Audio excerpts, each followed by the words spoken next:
à toutes, bonjour à tous. Aujourd'hui, c'est un mercredi et je suis heureuse d'être avec vous ce matin dans votre nouvelle émission qui parlera d'un nouveau sujet, Soleil d'Afrique. Chers téléspectateurs, chers internautes, l'enfant est le reflet de notre éducation. L'enfant est une partie de nous.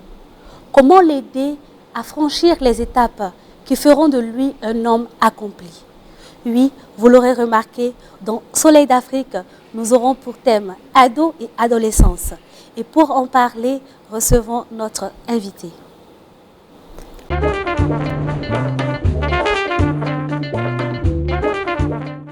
Qu'est-ce que l'adolescence? Qu'est-ce que la puberté? Comment l'appréhender et comment en parler à nos enfants? Il est consultant, il est enseignant, consultant en marketing et communication, coordonnateur ouverte de la formation ouverte à distance. Ouais. C'est la formation en ligne de AISPP. AISPP, oui. Bonjour Monsieur Sorgho Claude. Bonjour. Comment vous allez? Très bien. Aujourd'hui, ça ne va pas être simple. Le patron et son esclave. J'aimerais bien voir comment on va appréhender cette émission-là. J'espère que vous allez bien. Je vais très bien, merci. Bien réveillé ce matin? Oui, comme d'habitude. D'accord, comme d'habitude. Hein. Ouais, tu as eu les arachides là pour manger? Oh, les arachides, on n'est pas obligé d'en manger tout le temps. Hein. Ah bon? Ouais. Mais tu ne peux pas avoir la paix si tu n'as pas mangé les arachides. Je vais te tutoyer parce qu'il faut que l'ambiance aujourd'hui sur le plateau soit zen. Si on met les barrières avec le vous, on aura des difficultés. Oui, surtout que je suis avec mon esclave, il n'y a pas de problème. Bon, je pense que ça fait 1-0 et je vais marquer le but après, je ne suis pas pressée. Alors, Monsieur Sorgho, dites-nous, qu'est-ce que l'adolescence? L'adolescence, c'est un stade de l'évolution de l'enfant. Il passe du stade d'enfant et il transite par l'adolescence pour aller vers l'âge adulte. Voilà. Donc, c'est un passage obligé pour toute personne dans sa croissance. Y a-t-il une nuance entre l'adolescence et la puberté? Une nuance, bon, on peut dire que oui et non, parce que les deux vont ensemble. La puberté vient au moment où l'enfant entre dans l'adolescence. D'accord. Voilà, et puis tous les organes se développent, on verra bien sûr ce que c'est que la puberté. Mais déjà, à partir de l'adolescence, il y a des signes qui apparaissent et qui, n'est-ce pas, fait qu'on parle de puberté au niveau de l'enfant. On va avancer en même temps. Quels sont les changements de la puberté à l'adolescence? Alors, les changements sont d'abord physiques. Okay. Quand vous prenez par exemple une fille, quand elle entre dans la puberté, comme on dit, on a déjà le développement des seins. Les seins qui commencent à se former, on a la vulve qui commence à prendre une forme et on a la pilosité. Donc on commence à avoir les poils sous les aisselles et également au niveau de l'appareil reproducteur. Donc ça, ce sont des signes déjà qui annoncent que l'enfant est en train d'entrer dans sa puberté, donc en même temps avec l'adolescence. Et chez le garçon, on a aussi pratiquement les mêmes signes, sauf que lui n'a pas de sein qui se développe. Il y a la pilosité et puis au niveau de l'appareil reproducteur aussi, il y a un développement qui se passe. Mais à quel moment est-ce qu'on sait que nos enfants sont en train d'entrer dans la phase d'adolescence? Parce que c'est difficile de se rendre compte. À quel moment est-ce qu'on sait que mon fils n'est plus un enfant, ma fille n'est plus une petite fille, les plus petites, il faut commencer à leur parler de choses d'adultes? C'est d'abord physique. Comme on l'a dit, il y a des signes physiques qui montrent que l'enfant est en train de passer à un autre stade de son évolution. Il y a des enfants qui sont précoces. Il y a les signes et tout, mais ils ne sont pas encore dans la tête. Oui, mais ce n'est pas parce que c'est précoce que ce n'est pas ces signes-là. Ok, d'accord. Voilà, c'est-à-dire les signes viennent à un moment où on s'y attend le moins. Quand vous prenez une fille, on vous dit que la puberté commence autour de 8 ans, entre 8 et 13 ans. Chez le garçon, on vous dira que c'est entre 11 et 15 ans. Voilà. Mais si on parle de puberté précoce, ça veut dire que vous attendiez par exemple à un développement de la puberté chez le garçon à partir de 11 ans et peut-être déjà qu'à 10 ans, 9 ans, il commence à montrer ces signes-là. Donc ce sont des signes qui sont visibles. Chez la fille aussi c'est pareil. On doit dire que bon, ces seins vont commencer peut-être à se former à partir de 8 ans. Et puis déjà pour certaines personnes à partir de 7 ans déjà vous voyez les seins qui se forment. Mais ça ne veut pas dire que comme ce n'est pas 8 ans, ce n'est pas la puberté. Donc il y a ces signes extérieurs là déjà qui montrent que l'enfant est en train de changer et qu'il faut déjà commencer à penser à ça. Il faut commencer à parler aux enfants. Bien sûr. D'accord. On va ouvrir le registre des rubriques.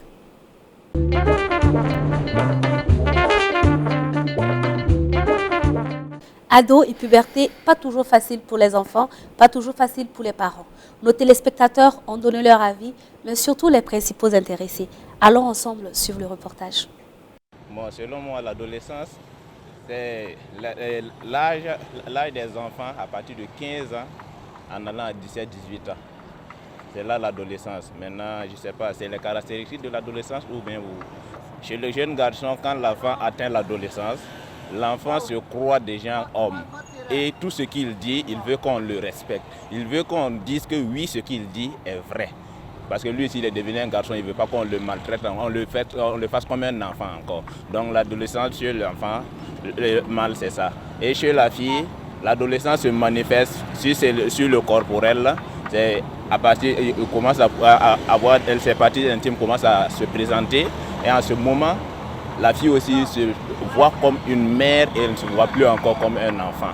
Donc l'adolescence, à partir de ces caractéristiques, on sait que cet enfant-là, il a atteint l'adolescence. Selon moi, l'adolescence, c'est une période de la vie de l'être humain qui commence à partir de 10 à 20 ans.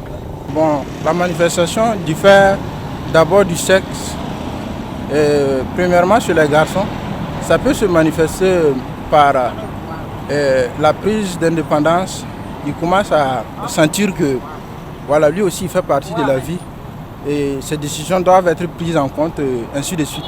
Et c'est la jeune fille, ça commence par...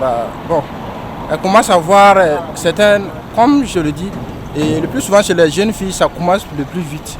Donc elle commence à voir certains signes, genre elle grandit, genre voilà. Elle se sent même chose que genre sa maman. Elle sent qu'elle est arrivée, voilà, c'est des trucs comme ça. Je pense que c'est une étape de la vie. Hein.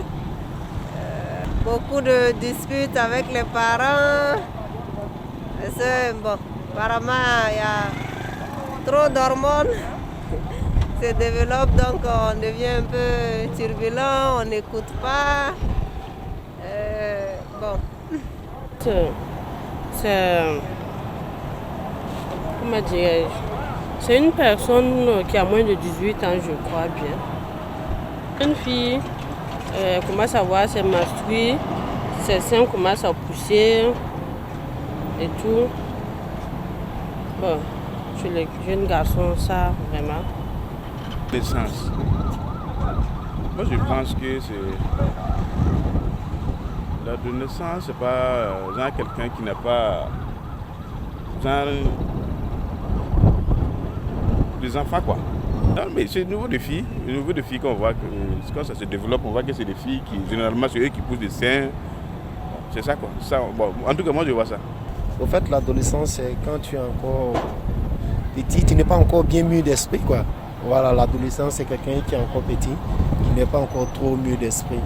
Bon, quand un garçon commence à être adulte, au fait il pousse les barbes. Quand une fille commence à être adulte, au niveau de ses mamelles, elle commence à pousser des seins, voilà. C'est là qu'on peut sentir qu'elle devient adulte. Ma compréhension de l'adolescence, c'est une tranche d'âge et inclut en fait entre 12 et 18 ans. Bon. Et corporellement, l'adolescence, bon, alors, et c'est l'étape où on passe de l'enfance, c'est-à-dire l'enfance et à une certaine âge de la maturité. Voilà, donc, et là on commence à sentir qu'on est un peu mature, on a l'âge de la puberté, bon, on commence à sentir certains besoins, bon, voilà. Quand est-ce qu'on peut commencer à parler aux adolescents? On doit commencer à parler aux adolescents bien avant même qu'ils atteignent l'adolescence. Et on doit les sensibiliser à partir de l'adolescence même que l'enfant a besoin d'être suivi et d'être mieux encadré. Parce que c'est à partir de là qu'il peut se perdre, c'est à partir de là qu'on peut le récupérer. C'est à partir de là qu'il peut devenir un homme de la société, c'est à partir de là qu'il peut devenir une femme de la société et c'est à partir de là aussi qu'il peut devenir les délinquants et les gens qui sont hors société, qui ne peuvent pas vivre dans la société. C'est mieux de commencer à les parler dès l'âge de 12 ans. Oui, à les donner des conseils, à les amener à se méfier. Voilà.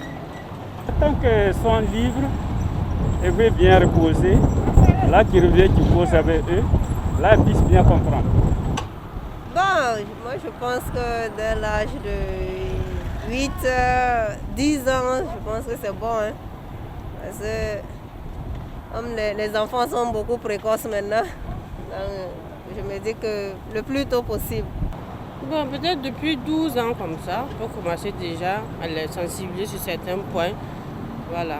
On doit commencer à parler aux adolescents bien avant même qu'ils atteignent l'adolescence. Et on doit les sensibiliser.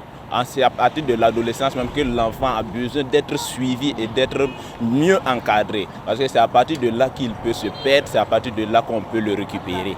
C'est à partir de là qu'il peut devenir un homme de la société, c'est à partir de là qu'il peut devenir une femme de la société, et c'est à partir de là aussi qu'il peut devenir les délinquants et les gens qui sont hors société, qui ne peuvent pas vivre dans la société. C'était là l'avis de nos téléspectateurs et des principaux intéressés. Tous ceux qui nous prennent en marche, vous êtes sur LCA, la chaîne au cœur de l'Afrique, et vous êtes dans votre émission Soleil d'Afrique. Aujourd'hui, nous parlons de l'ado et de la puberté. Une étape de la vie pas très facile pour les deux parents, encore moins pour l'enfant. Et notre invité de ce jour est M. Sorgho, qui est enseignant, consultant en marketing et communication et le coordonnateur de la formation à distance. Oui, Monsieur Sorgho. Beaucoup de nos téléspectateurs, je pense, ont compris le terme adolescent et puberté. Nous avons relevé que dans ce qui a été dit, qu'il y a beaucoup de disputes qui interviennent dans ce moment-là avec les enfants, avec les parents, que l'enfant veut se sentir exister. Avant, il n'existait pas. Quel est le problème? Qu'est-ce qui se passe dans la tête de ces enfants-là à cette étape-là? Avant, il n'existait pas. Non, il existait. Oui. Il existait. C'est vrai qu'avec l'entrée dans l'adolescence, avec la puberté qui accompagne, comme on l'a dit, un certain nombre de développements physiques qu'on constate. Mais également, en interne, il y a des hormones qui se développent, qui font que de plus en plus, l'enfant se voit grandir, il se voit devenir plus femme ou plus homme, et donc a envie de s'exprimer. Et donc, le problème des parents, c'est comment réussir justement à canaliser ça. Voilà, mais dire que l'enfant existe à partir de l'adolescence, non. Pour réussir, par exemple, à amorcer la partie difficile de l'adolescence, il faut commencer plus tôt. Il ne faut pas se dire que l'enfant commence à exister. Quand vous prenez la fille, c'est à partir de 8 ans qu'elle commence à exister. Donc, c'est à partir de 8 ans que je vais commencer à lui parler, commencer à imposer certaines règles. Non, la discipline, c'est beaucoup plus tôt. Il faut parler aux enfants très tôt. Mais pas forcément de puberté, pas forcément de sujets liés, par exemple, à la puberté. Mais déjà, lorsque l'enfant est tout petit, il faut commencer à lui parler, il faut commencer à responsabiliser l'enfant déjà à partir de là. Il faut établir déjà une base de communication avec l'enfant. Et comme ça, lorsqu'on évolue, déjà, cette base de communication est à présence, on peut trouver des sujets, on peut savoir comment aborder tel ou tel sujet. Mais vous ne communiquez pas avec les enfants. Et puis, lorsque l'enfant commence à se développer à partir de 8 ans, on veut communiquer, c'est difficile parce qu'il faut trouver les moyens. Et donc, pour pouvoir communiquer avec l'enfant, il faut savoir quels sont les points sensibles de l'enfant, il faut savoir comment réussir à toucher l'enfant. Et tout ça, ce n'est pas à partir de 8 ans ni à 11 ans, mais c'est déjà très tôt qu'il faut commencer à communiquer avec les enfants. Et lorsque l'enfant est dur d'oreille, comment est-ce qu'il faut arriver à appréhender la situation et à lui faire comprendre qu'il est dans une phase qui est difficile et que c'est à cette époque, à cette étape-là qu'il peut je ne sais pas si vous comprenez ce que je suis en train de dire. C'est une question de communication. L'enfant n'est pas dur d'oreille d'un coup. Il n'est pas dur d'oreille à partir de 8 ans. Hein? Dès le bas âge, il y a certaines erreurs que les parents commettent qui font que l'enfant développe cette aptitude à être dur d'oreille, comme on dit. Voilà. Très tôt, il faut communiquer avec les enfants. Très tôt, il faut réussir à établir un pont entre les parents et l'enfant. On constate que la plupart du temps, les parents se contentent d'offrir aux enfants ce qui va leur permettre de rester dans leur coin. Hein, ne pas embêter les parents quand ils sont à la maison, ne pas ceci ou cela. Mais l'enfant, il développe certaines choses. Donc, si vous n'établissez pas un lien de communication avec l'enfant dès le départ, à 8 ans, ce n'est pas quand il va commencer à changer, quand il va vouloir s'exprimer, que vous allez commencer cette communication. Ça va être difficile. Donc, il faut commencer la communication plus tôt, mais les sujets changent en fonction maintenant du développement de l'enfant. Mais s'il n'y a pas de base en communication, il va s'en dire qu'à partir de 14 ans où l'enfant veut s'exprimer, il veut montrer que lui, il grandit. Vous voulez lui montrer que vous êtes le père ou la mère et que l'enfant doit suivre. Ça devient difficile. Donc, c'est un choc. Comment a été votre étape d'adolescent? Ça, c'est vos parents qui peuvent dire. Oui, qui peuvent dire, mais je peux dire aussi que, de ce que je me rappelle, j'étais un garçon très timide. Je le suis toujours d'ailleurs, très timide. D'accord. Ça, c'est vous qui le dites. Un peu rebelle par moment, parce que, bon, c'est vrai qu'avec la puberté, comme on le dit, on a envie de s'exprimer, de s'affirmer. Mais l'éducation de base qu'on avait reçue faisait qu'il y a certaines choses qu'on ne pouvait pas se permettre. Moi, aujourd'hui, quand je parle avec ma mère, c'est difficile de la regarder dans les yeux, même avec mon père. C'est difficile pour moi, par moment, de tutoyer mon père, de tutoyer ma mère. Donc, ça, c'est parti très tôt. Ce n'est pas à partir de l'adolescence qu'on m'a inculqué ça. Donc, du coup, c'est resté. Maintenant, les sujets relatifs à la puberté, ça, je peux dire que je n'en ai pas reçu parce que je suis issu quand même d'une époque ou d'une famille où ces sujets, c'était des sujets tabous. Donc, tu découvres tout de toi-même. Et maintenant, selon la base que tu as reçue au niveau de l'éducation, soit tu dévies, soit tu arrives quand même à canaliser. Voilà. Mais nous sommes dans une étape où les parents et les enfants vivent pratiquement les mêmes choses, ils vont dans les mêmes endroits, ils fréquentent pratiquement les mêmes coins. Comment est-ce qu'à ce moment-là, un enfant peut écouter son parent lorsqu'il lui parle pour lui mettre la pression? C'est toujours la communication. C'est toujours la communication. Ce que je veux dire, vous savez, les choses ont changé, hein, le monde a évolué. Avec cette évolution-là, comment il faut appréhender les choses? On a évolué. À notre époque, on n'avait pas le téléphone portable, ni les parents, ni les enfants. Oui. Aujourd'hui, on a le téléphone portable. Il y a des enfants même qui ont un téléphone portable, qui ont une tablette, qui ont même la connexion, comme le père, etc. Voilà, donc les choses ont évolué. On ne peut pas dire aujourd'hui à un enfant, à un adolescent, de ne pas se retrouver à un certain endroit si vous avez créé les situations qui puissent lui permettre d'aller dans cet endroit. Si vous donnez de l'argent de poche à un enfant, que l'enfant se dit que je peux m'asseoir dans un maquis pour m'offrir une bouteille de coca ou une bière, il va boire la bière. Maintenant, qu'est-ce que vous avez fait ou dit à l'enfant plus tôt qui va l'empêcher d'acheter la bière et d'acheter plutôt, de se orienter vers le coca ou le Fanta, ou de ne pas aller s'asseoir dans un maquis, etc. Ce n'est pas au moment de l'adolescence qu'il faut lui imposer ça. C'est ce que je dis, la communication, c'est beaucoup plus tôt qu'il faut la commencer. Et il faut parler aux enfants, leur faire comprendre ce qui est bien, ce qui est mauvais, et essayer de les orienter vers ce qui est bien, vers ce que vous voulez qu'ils fassent qui est bien. Mais vouloir imposer, c'est là où il y a le problème. Et quand l'enfant veut s'exprimer aussi, et si dès le départ, il n'y a pas une certaine discipline qu'on a réussi à lui imposer, ça devient difficile. C'est pas facile d'être parent. Pas du tout.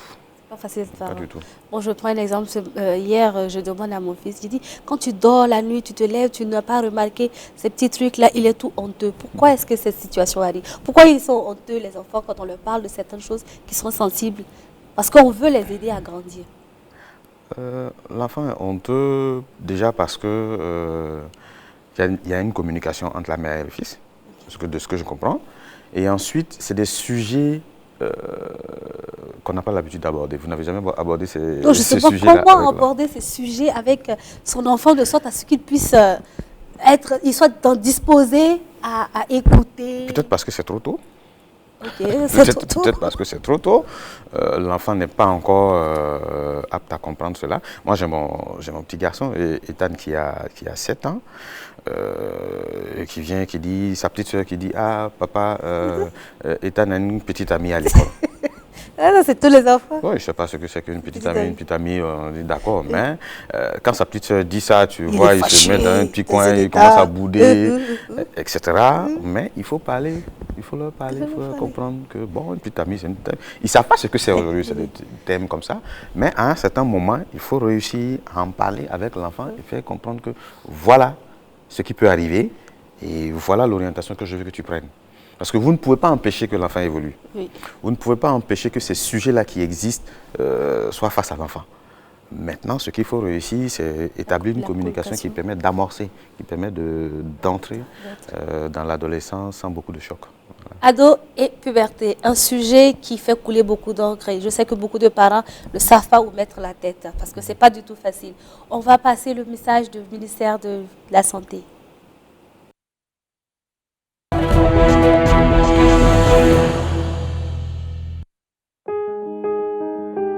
7 choses à faire pour se protéger contre le nouveau coronavirus. Évitons de se serrer les mains et de faire des accolades. Les mains touchent de nombreux objets susceptibles d'être contaminés par le virus. Évitons de toucher nos yeux, le nez et la bouche. Lavons-nous les mains régulièrement à l'eau et au savon après avoir touché une surface souillée, avoir été en contact physique avec une personne. À défaut de savon, utilisons du gel à base d'alcool ou de la cendre pour éliminer les germes. Lorsque nous toussons ou éternuons, couvrons la bouche et le nez avec le coude plié ou avec un mouchoir à mettre immédiatement à la poubelle. Évitons tout contact étroit avec une personne qui tousse, éternue ou qui est malade. Gardons une distance d'au moins 1 mètre. Si vous avez été en contact avec un malade, observez l'autoconfinement avec surveillance de la température et des symptômes respiratoires et contactez obligatoirement la cellule de veille au 3535. Encourageons toute personne présentant les signes, fièvre, toux sèche, rhume, fatigue, douleurs articulaires, difficultés respiratoires, à porter un masque, à rester chez elle, à éviter tout contact, à ne pas cracher par terre et appeler la cellule de veille au 3535.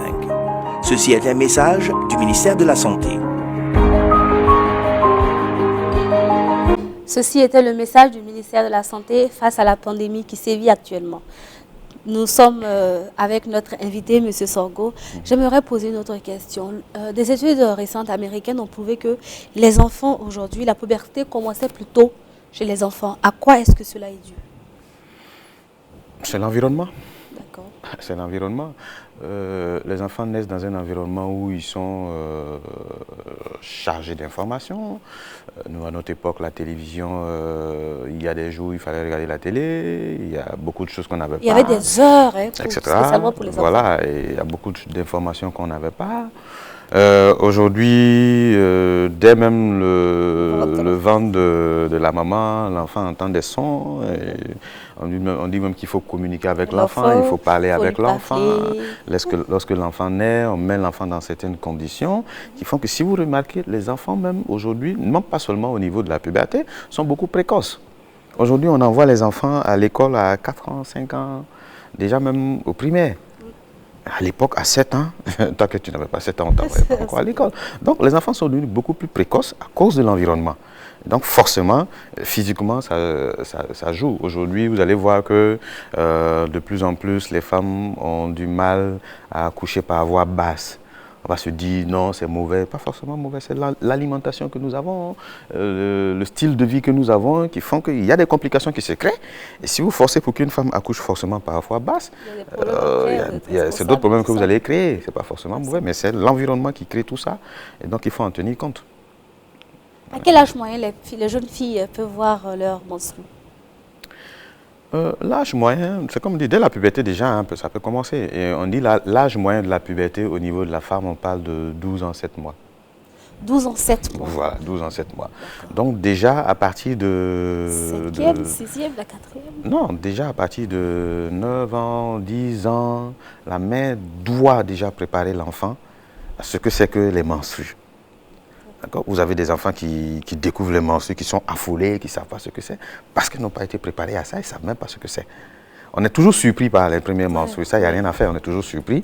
Mais il faut que cette surprise ne s'accompagne pas d'une peur, d'une phobie, etc. Donc il faut préparer l'enfant. Maintenant, à partir des premiers menstrues, là, on sait, on va voir comment le cycle va évoluer, on va réussir à réguler. On sait qu'à partir de telle période, il faut amener l'enfant peut-être à déjà commencer à porter des serviettes intimes, etc. etc. Chez le garçon, il n'y a pas une question de... Justement, j'allais poser la question. Chez la fille, on sait que c'est les menstrues. Mais chez le garçon, comment il commence à être sensible, réactif. D'accord. Voilà. Il commence à être plus sensible, plus réactif à certaines choses. Il faut le préparer à ça. D'accord. Il faut le préparer à ça. Mais comme vous avez dit qu'il n'y a pas d'étape, il faut commencer à parler tout le temps à l'enfant. Est-ce qu'on peut lui parler déjà de la sexualité? Non, c'est ce que je dis. Je dis la communication ne commence pas par ces sujets. Écoutez, oui, mais bon. Moi, je cause beaucoup avec mes enfants. Quand je rentre à la maison, je suis le papa poule, ils sont tout autour de moi. On cause de tout et de rien, sauf de certains sujets qui ne les regardent pas d'abord. Voilà, donc il y a une certaine complicité entre et moi.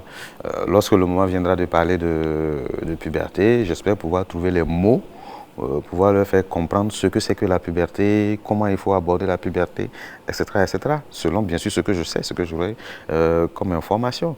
Maintenant, le reste, j'espère que le lien qu'il y a entre nous, la complicité qu'il y a entre nous va permettre justement de faciliter ce passage. C'est surtout ça. Nous allons souffler un peu, nous avons cherché, nous l'avons découvert pour vous. Allons ensemble à la découverte de ce nouveau clip.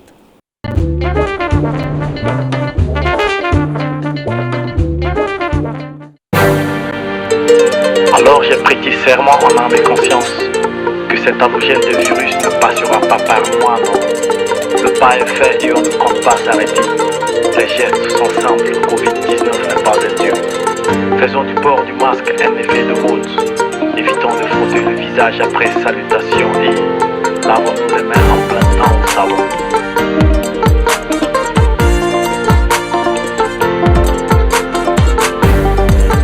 Corona ne passera pas par moi. Coronavirus Covid-19 ne passera pas par moi. Corona ne passera pas par moi. Coronavirus Covid-19 ne passera pas par moi. Gotta stay at home if you wanna be safe. Yeah, we have to be careful if you want to be alright. Yeah.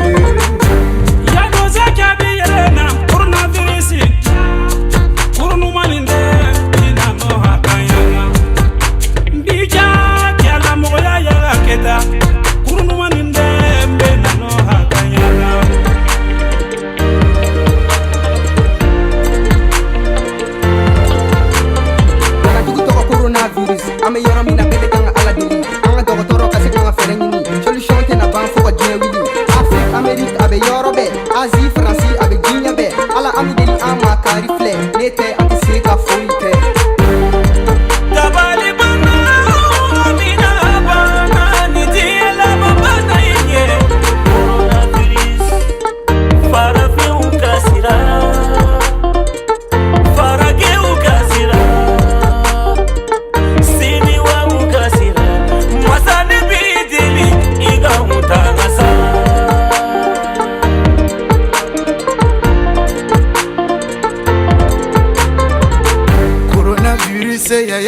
Maladie en ango, y'a traumatisé le monde entier.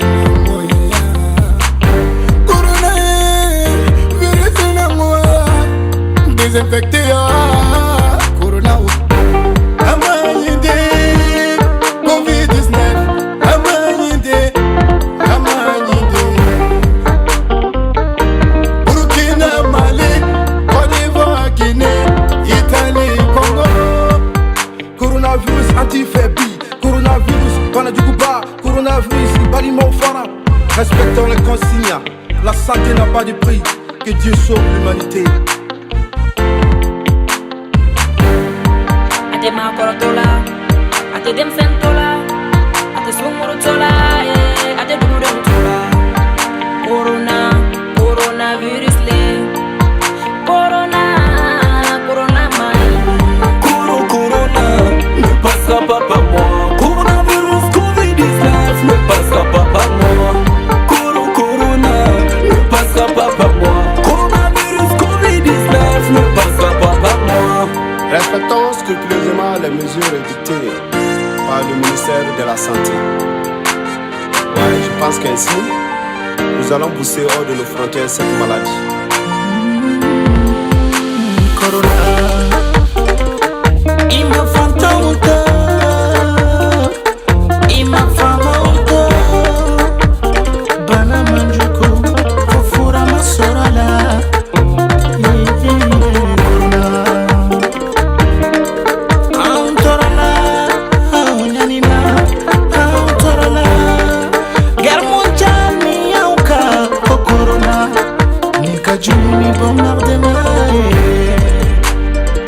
Oh mon Dieu, oh my God, sauve-nous, sauve-nous de ce virus.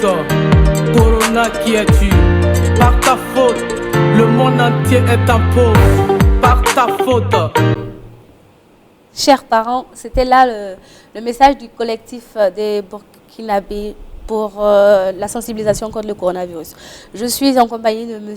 Sorgo Claude et il est enseignant, j'allais dire chercheur, oui c'est un chercheur, c'est un bizarre, c'est un enseignant-chercheur, Boussanga chercheur d'Arachi. C'est un enseignant, il est le coordonnateur de la formation à distance. J'ai un problème avec ça parce que je suis habituée à la formation en ligne. Formation ouverte à distance. Formation ouverte à distance. Je suis habituée à la formation en ligne, du coup. C'est vrai que c'est un nouveau terme. C'est un nouveau terme, oui. Et j'apprends quelque chose aujourd'hui. J'espère que par vous aussi, les téléspectateurs apprendront le nouveau terme là. Formation ouverte à distance. Monsieur Sorgo, oui. Nous vivons une situation de santé mondiale très difficile actuellement. Comment est-ce que vous arrivez à parler des gestes de sensibilisation à vos enfants? J'en fais un jeu. Okay. À la maison. D'abord, la première chose, quand il se lève, c'est la douche. Donc quand il se réveille, tu vois, ça court derrière la nounou. Ah, je veux prendre ma douche, je vais me laver. Parfois même, ils se font, moi je veux passer premier, je veux passer deuxième. Le petit bizarre à la fois, c'est là. Etc. C'est là. Alors, autre chose, je leur fais comprendre que quand ils doivent se laver la main, c'est plus seulement avec, il faut qu'ils se lavent la main avec la solution qu'on a posée là. Donc c'est une solution hydroalcoolique avec un peu d'eau de javel. Donc ils se lavent la main. Donc chaque fois qu'ils veulent manger quelque chose, ils veulent toucher quelque chose, qu'ils se lavent les mains avec ça. Bon, ils me voient souvent rentrer avec mon masque. Quand je sors, je mets le masque. Quand je rentre, j'ai le masque avec moi. Donc eux-mêmes se disent que eux aussi veulent un masque. Et on n'a pas encore fabriqué des masques pour enfants, non. Eux veulent ça. Je dis non, il n'y en a plus en boutique. Quand ça va venir, je vais acheter pour eux, etc. Mais quand ils veulent sortir, bon, ils sortent rarement de la maison. Et quand ils veulent sortir juste dehors, devant la maison, ben, j'ai les masques que je leur mets. Mais c'est juste jouer entre eux devant la porte et puis ils rentrent à la maison, quoi. Il y a pas de... Donc tous ces petits gestes-là, j'essaie de faire en sorte que ce soit dans leur quotidien. Voilà, c'est un jeu pour eux. Quand ils se lèvent, chacun veut être le premier à se laver. Quand ils veulent manger, il faut les voir courir. Chacun cherche à se laver la main le premier, etc. Donc c'est comme ça qu'il faut réussir à leur inculquer ces habitudes-là. Voilà. Ils aiment beaucoup jouer, il faut passer par le jeu. Pour leur inculquer certaines habitudes. C'est difficile, hein? C'est comme on le dit, c'est pour ça qu'on parle de crise de l'adolescence. C'est forcément difficile, mais si dès le départ on arrive à instaurer un certain climat de communication, de confiance, bon, on peut espérer amorcer quand même cette crise-là avec moins de dégâts, quoi. Paraît-il qu'il y a 2 cas de puberté. Hein. Pouvons-nous en savoir un peu plus? On a parlé de la puberté précoce, il y a une qui est encore tardive, paraît-il. Alors, si la puberté est tardive, c'est peut-être, comme on le dit, c'est forcément une question de croissance, hein, une question hormonale. Vous avez certaines situations où, par exemple, parce que les enfants manquent de certaines vitamines, de certains produits, etc., ils ont donc forcément des problèmes de croissance. Et donc, ces problèmes de croissance se remarquent sur ces enfants. Donc, ça peut être l'objet peut-être d'une puberté tardive ou d'une croissance tardive. Donc précoce, c'est parce que justement l'enfant développe ces signes-là beaucoup plus tôt. Donc comment on peut les développer beaucoup plus tard. Mais comme on dit, tout est question de l'environnement, tout est question d'aliments et voilà, quoi. Je suis en train de me rappeler d'une époque, d'une étape de mon adolescence qui n'a certainement pas du tout été facile pour mes parents. Parce que je sais que j'étais un enfant qui aimait dire j'ai mes droits, j'ai mes droits. Et quand le papa dit moi aussi j'ai des droits, papa dit mais attends là, tu as des droits, mais avant tout tu as des devoirs. Hein. Et ici, tant que tu es sous mon toit, tu vas faire tes devoirs d'abord. En temps, tu dis mais waouh, c'est pas simple. Il y a des enfants, il y a des familles où c'est vraiment pas du tout simple de vivre son adolescence. C'est vrai aussi qu'une fois j'étais en train de passer, j'ai reçu une lettre d'un petit camarade de classe qui m'a fait cette grande déclaration d'amour. On était en 6e, 5e. Et oui, je vois les sentiments, je suis amoureux de toi et tout ça. Donc je suis arrivée à la maison, j'ai demandé à maman, ça veut dire quoi je suis amoureux de toi? Pas, fallait pas. Qui? On dirait, moi je suis allée réveiller les ancêtres. J'ai été baffée. Pourtant, c'est pas ma faute. Je lui ai montré la lettre. Et bon, souvent, c'est pas simple. À ces moments-là, comment il faut parler à la jeune fille pour qu'elle puisse se mettre des garde-fous? Comment il faut parler? Il faut trouver les mots. Chaque enfant a sa spécificité. Hein. Chaque enfant a sa spécificité. Et puis, bon, les parents aussi ont leur spécificité. Il y en a qui ont évolué dans un environnement vraiment très clos, où certains sujets étaient tabous. Jusqu'aujourd'hui, même, il y a des parents qui ont du mal à parler de sexualité avec leurs enfants. Il y en a pour qui ce n'est pas un problème. Il y a des parents, même entre eux, qui n'arrivent pas à aborder certains sujets relatifs à la sexualité et tout. Donc il faut trouver le juste milieu. Les parents doivent comprendre qu'il faut le faire, il faut en parler. Sinon, l'enfant va découvrir dehors et puis l'enfant peut mal découvrir. Voilà, il faut en parler. Maintenant, il faut soi-même déjà se convaincre de trouver l'énergie nécessaire pour pouvoir prendre la décision d'en parler. Voilà.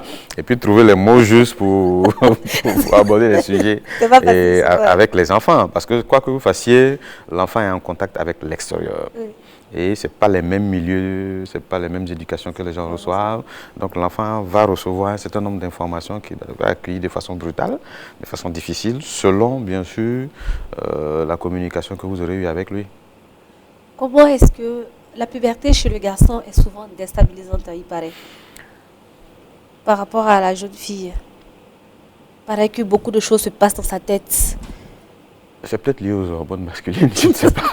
Mais justement, vous êtes un homme, c'est pour ça que je vous pose la question. L'homme a tendance, un peu dans nos milieux même africains et surtout burkinabés, l'homme a tendance à vouloir s'imposer.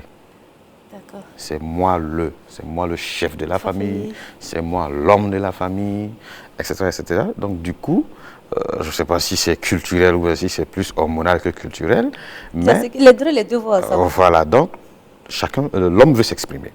Alors, lorsque vous êtes dans une famille monoparentale, par exemple, où vous avez le fils, donc l'enfant qui est un garçon, qui entre dans la puberté face à une mère qui vit seule avec l'enfant, il y a déjà un vide quelque part.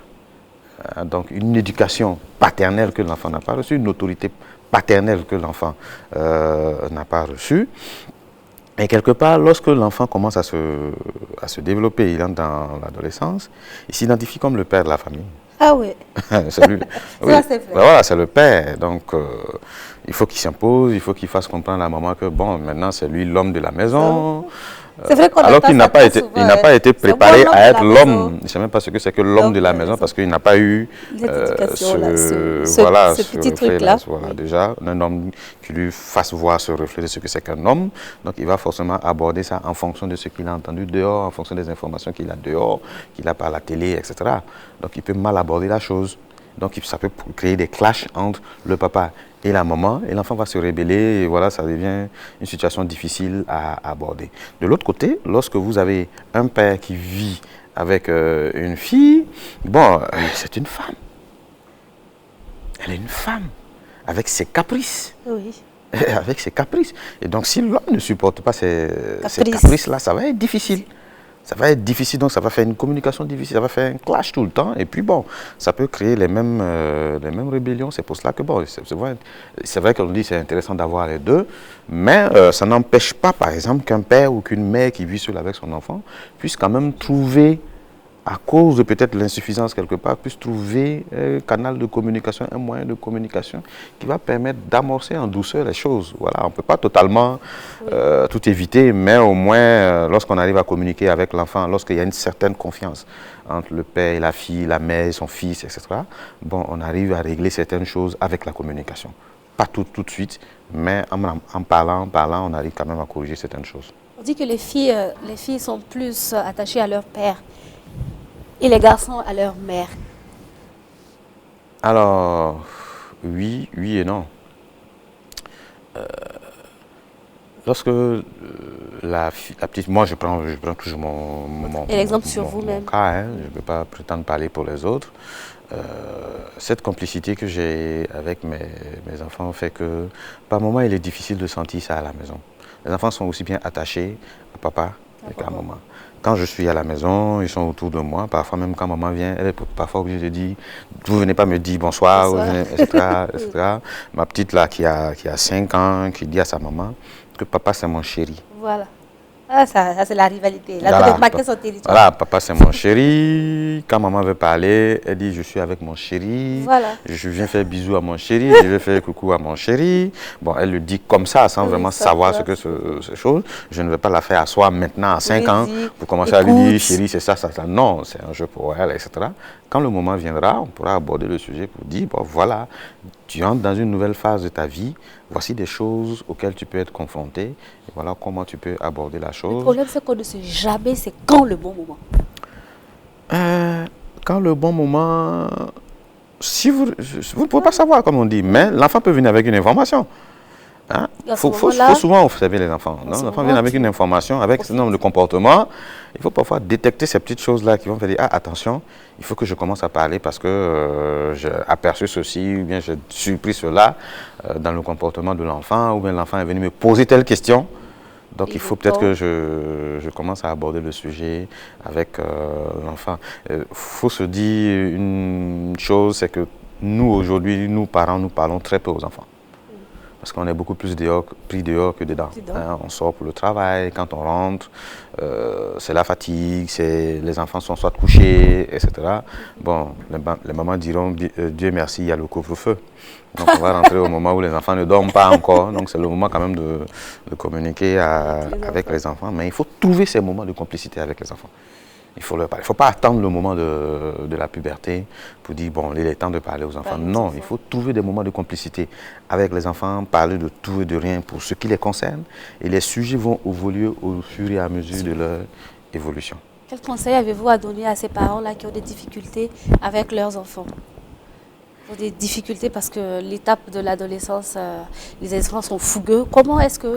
Quel conseil avez-vous à donner aux parents dont les enfants vivent une étape, l'adolescence difficile? Moi, je peux dire une chose. Parce qu'il y a des enfants, c'est pas pour vous couper, il y a des enfants, on a instauré peut-être le dialogue depuis le bas âge. Et puis à un moment donné, on n'a pas compris. Tout va en vrac. Comment instaurer ce dialogue-là, réinstaurer le dialogue avec l'enfant pour l'aider, sans être intrusif bien sûr, pour l'aider à accepter, à passer cette étape difficile? Alors, s'il y a eu un changement, comme ça arrive, et que le papa ou la maman n'arrive plus à parler, c'est qu'il y a eu rupture quelque part dans la communication. Voilà, ça doit être permanent. Le dialogue, d'accord, le dialogue c'est le fait de parler, mais la communication va au-delà. Il faut savoir observer les enfants. Il faut savoir observer les enfants. Il faut savoir par moments même fouiner dans leur petit quotidien sans être trop intrusif, mais il faut quand même être observateur. Il faut beaucoup être observateur pour savoir qu'à tel moment, il faut que je commence à parler de telle ou telle chose. Alors les moments difficiles, moi je dis toujours, la violence ne résout pas. Les gens pensent que, oui, bon, c'est vrai, la violence, elle doit exister, mais la peur est plutôt... l'âme sur laquelle vous devez... C'est pas battre l'enfant. Il va arriver un moment où l'enfant sera immunisé contre les fouets. Là, vous ferez quoi? C'est ça, quand vous tapez l'enfant, il va arriver un moment où ça ne lui fait plus peur. Voilà, donc vous faites quoi maintenant? Vous allez l'égorger? Vous allez quoi? C'est maintenant que vous allez venir à la communication? Non. Vous regardez comme ça. Voilà, il vous regarde de haut. Moi, j'ai un fils de 20 ans. Quand je parle, je ne répète pas 2 fois ce que je dis. Je n'ai jamais porté la main sur lui. La seule fois où je me suis fâché contre lui, je lui ai fait faire des pompes. Il a compris que je pouvais m'énerver. Il a rougi après ces pompes-là. Il a compris que, attention, il y a un père qui est là, il grandit, mais il y a un homme qui est là, il est père de famille, etc. Par moment, avec sa maman, il peut grogner un peu, etc. Mais quand je dis A, c'est A. Pourtant, c'est pas à tout bout de champ que il y a des moments même où je n'ai pas besoin de parler. Quand il déconne, quand je le regarde, il sait que là, il a déconné, il se remet dans les rangs. Donc, ce n'est pas toujours la violence matin, midi, soir qui va résoudre les problèmes. Alors que nous parents, surtout au Burkina, c'est ça, c'est la violence. On pense que la violence est la solution pour pouvoir... Non, il faut trouver d'autres moyens, quoi. Il faut trouver d'autres moyens. Il faut sensibiliser. Et on ne sensibilise pas avec la violence.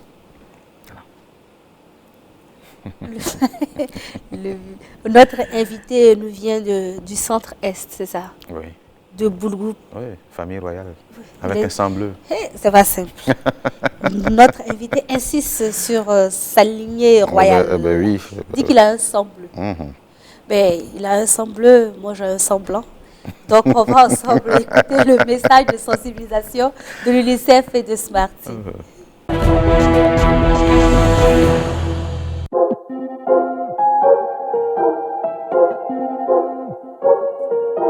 Monsieur Corona, qui es-tu?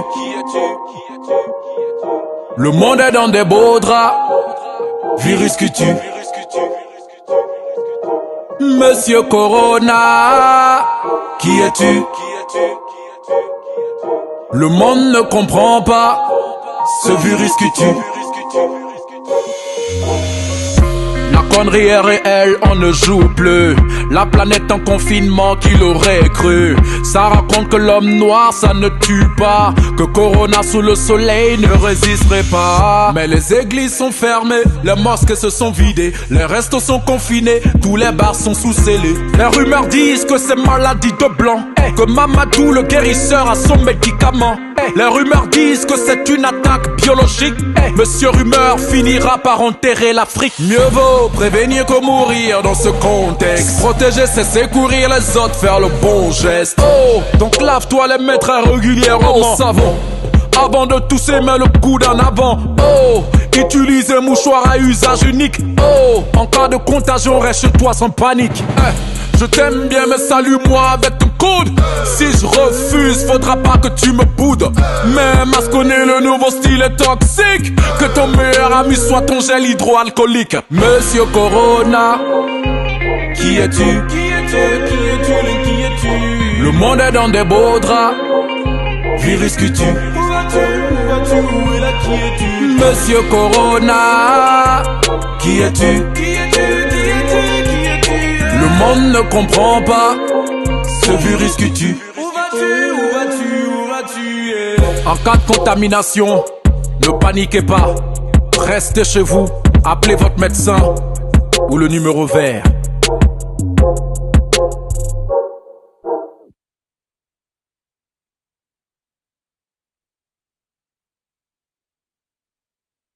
C'était le message de sensibilisation contre le coronavirus. Monsieur Sorgho, quel est votre message de sensibilisation à l'endroit de la population face au coronavirus? Parce que tes parents disent que le coronavirus, là, c'est un complot. Moi, je ne comprends pas. Hier, j'ai eu une discussion très houleuse avec Bissa. Je ne sais pas si c'est parce qu'il y a eu la supériorité qui existait déjà. Le monsieur, il insistait pour me faire comprendre que non, que le coronavirus, en mangeant des arachides, ça peut passer. Qu'en restant tout le temps au soleil, ça va passer. Mais moi, je ne comprends pas. Mais comme son parent est là, peut-être qu'il va bien passer le message et puis ils vont écouter maintenant. Bon, ce que je veux dire, peut-être pas des formations professionnelles, hein, comme je suis communicateur, c'est une réalité. Le virus existe. Il faut t'adresser à tes parents là. Donc le virus existe, c'est une réalité. Et il tue. Il est très mortel, il tue. Il faut le dire ça dans ta langue. Voilà. Non, ça, je ne saurais pas le dire. Voilà. Donc, ce virus-là tue. Ça, c'est une réalité. Oui. Et on peut éviter de l'attraper. Donc, il y a un certain nombre de consignes qui sont données par le ministère, qui sont données par d'autres organismes pour essayer de se protéger, n'est-ce pas, contre le virus, mais également pour essayer d'éviter de contaminer d'autres personnes, n'est-ce pas, quand on est soi-même contaminé. Donc, il faut respecter ces consignes. Maintenant, ce que je dis, il faut que de plus en plus, on dépasse cette communication et qu'on apprenne aux gens à se comporter, même avec le virus. Parce qu'il ne faut pas se dire seulement que je suis infecté, je dois me renfermer chez moi, en griffe, mourir chez moi. Parce que si je ne reçois pas le secours qui m'est promis donc par les structures de santé, ça veut dire que je suis condamné à rester chez moi, à ne pas avoir de soins, donc à mourir chez moi. Non, il y a un certain nombre de comportements, au-delà bien sûr des comportements qu'il faut adopter pour ne pas contaminer d'autres personnes. Il y a peut-être des soins primaires, il y a peut-être des petites choses qu'on peut quand même conseiller aux gens. Le blackout sur ça est justement la raison pour laquelle ces nouvelles-là... Justement, le fait de ne pas vouloir parler de ces sujets-là est la raison pour laquelle les gens adoptent des comportements à risque. Quand quelqu'un entend quelque part que oui, voilà, la chloroquine guérit et va se bourrer de chloroquine parce que c'est dit que plus la dose est forte, plus c'est la possibilité de tuer le virus, c'est parce qu'on n'a pas communiqué sur ces éléments-là. Il faut faire comprendre aux gens que soit la chloroquine guérit ou ça ne guérit pas. Si ça guérit, voici les conditions dans lesquelles vous pouvez peut-être prendre des dosages qui ne sont peut-être pas nocifs pour votre santé, etc. Ou voilà. Mais dès le départ, il y a eu justement un blackout sur ça. On a commencé à parler de chloroquine, on dit non, c'est des fake news, etc. Ailleurs, d'autres insistent pour dire qu'on a essayé, ça marche. On dit que non, il faut faire attention. Finalement, qui il faut croire? Et voilà la difficulté. Donc forcément, d'autres personnes vont adopter des comportements à risque. Je pense qu'il ne faut pas avoir peur de communiquer. Il faut parler aux gens. Il faut trouver les mots. Le silence n'est pas forcément la meilleure forme de communication. Par moments, il faut l'adopter quand il le faut, mais il y a des moments aussi, il faut savoir aborder certains sujets même difficiles. Voilà. Quel message avez-vous à l'endroit des enfants qui sont en phase de la puberté? Alors, le message, ça va être plutôt pour les parents. Parce que les enfants, ne peuvent pas demander aux enfants d'apprendre à communiquer avec les parents. C'est plutôt les parents qui doivent réussir à établir cette communication avec les parents. Ce que je peux dire aux enfants, c'est de ne pas avoir peur. Ça fait partie de leur croissance, ça fait partie de leur évolution. Tous ces signes qu'ils vont voir font partie de leur évolution. Le message que je peux ajouter, c'est que les parents ne sont pas leurs ennemis. Quelle que soit la rigueur du parent, quel que soit ce qu'il est, il ne peut pas être ton ennemi parce que tu es son sang, tu es sa chair.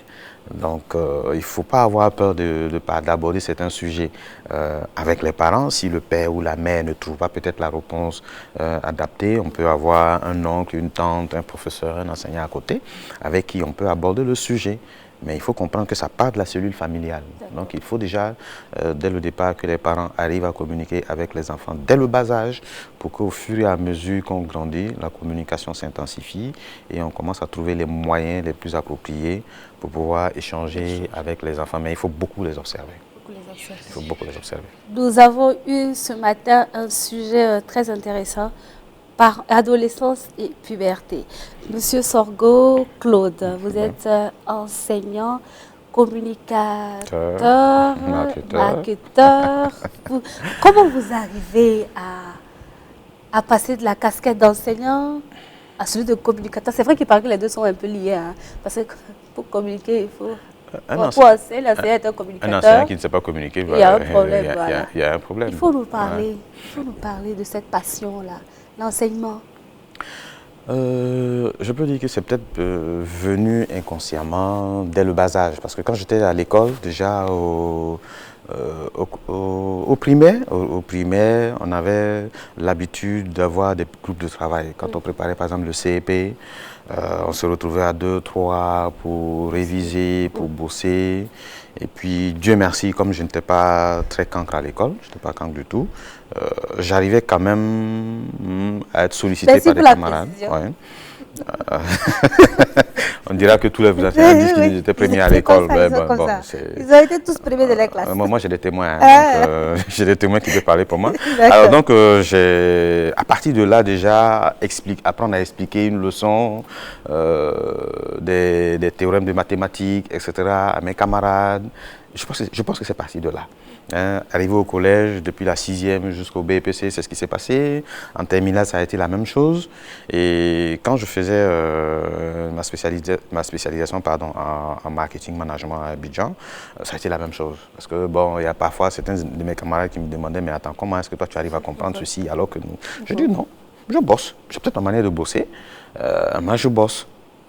Dieu m'a doté d'une capacité à comprendre très vite. Très vite. Et je ne me contente pas que de ça. C'est-à-dire que même quand je suis en classe, je peux peut-être bavarder avec des voisins, mais c'est de comprendre déjà ce qui se fait en classe. Mais je ne me contente pas de ça parce qu'en dehors de la classe, je bosse, j'apprends mes leçons, j'essaie de renforcer ce que j'ai déjà compris à l'école. Donc ce qui fait que après notre formation, quand je suis arrivé en entreprise, l'amour ça a été facile. Okay. Parce qu'on a eu la chance d'avoir une formation vraiment pratique. Et c'est ça l'avantage des écoles professionnelles, d'avoir une formation vraiment pratique. Mais à partir du moment où je me suis vraiment donné dans ma formation, moi je suis d'une philosophie qui fait que je ne trie pas les matières. Okay. Toutes les matières se valent en classe. On peut passer des heures à vous écouter parler de Toutes les matières se valent en classe. Pour moi, il n'y a pas coefficient 2, coefficient 5. La preuve, quand mes étudiants me demandent, monsieur, ça c'est quel coefficient? Je dis, je ne sais pas. Allez voir l'administration, mais moi je ne sais pas, je ne cherche même pas à savoir. Et pourquoi vous cherchez à savoir? Bossez toutes les matières de la même façon. C'est tout. Voilà, et c'est fini. Voilà. Et parfois même on veut se concentrer sur certaines matières, et c'est là-bas on chute, parce que c'est les gros coefficients. Et comme on a négligé les petits coefficients, on a de mauvaises notes là-bas. Professeur, nous tous on l'a fait ça. Je sais. Alors donc, c'est parti de là. Et puis, au détour de quand je suis arrivé au Burkina dans le cadre d'une agence de communication, j'ai le fondateur de l'école dans laquelle j'ai fait ma spécialisation qui est venu ouvrir une filiale d'une de ces écoles ici. Et quand il a appris que j'étais là, il m'a sollicité d'abord peut-être pour que j'accompagne l'équipe dirigeante qui était là à mettre en place choses parce que je connaissais quand même l'esprit de l'école, étant un produit de l'école. Oui. Et puis en même temps, il m'a demandé de prendre quelques cours pour pouvoir enseigner. Et donc c'est parti Partager ton savoir. Voilà, c'est parti de là. Et puis bon, l'un dans l'autre, la passion s'est installée. Et puis bon, voilà. Vous en faites bon usage. Voilà. Merci à tous les enseignants qui ont fait de nous ce que nous sommes. Et merci grand particulier encore à M. Sorgho Claude, mon esclave préféré, qui était là avec moi ce matin sur le plateau de Soleil d'Afrique pour parler du sujet ado et puberté. Demain encore, nous serons en compagnie de M. Claude Sorgho pour parler de l'adolescence et de la vie, des relations sexuelles. Le sujet de l'adolescence est très important parce qu'il faut que nous ayons ensemble l'esprit pour accompagner nos enfants à traverser cette étape qui est très difficile là, pour faire d'eux des hommes accomplis, des hommes utiles à leur communauté. Le coronavirus tue. Le coronavirus n'est pas une fiction.